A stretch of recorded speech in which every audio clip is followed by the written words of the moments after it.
All filter cartridges can be ordered via the Quooker web shop or through our service team. Each cartridge comes with full instructions, making them easy for you to change yourself.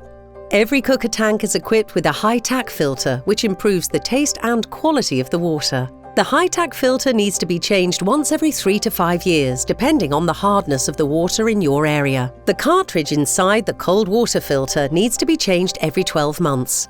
You'll know it's time when the alarm begins to sound and the light flashes. Simply unscrew the existing cartridge and replace it with a new one. The hollow fibre and activated carbon filters inside the cube also need to be changed every 12 months, reminding you with an alarm. Replacements can be fitted by sliding back the panel on top of the cube, removing the existing pair of filters and slotting in the new ones. For the Scale Control Plus, the cartridge can be changed by unscrewing the base of the filter and swapping this for the new cartridge. The frequency with which you'll need to change this depends on the hardness of the water in your area. You can check this by looking at the meter on the Scale Control Plus or by using our test kit.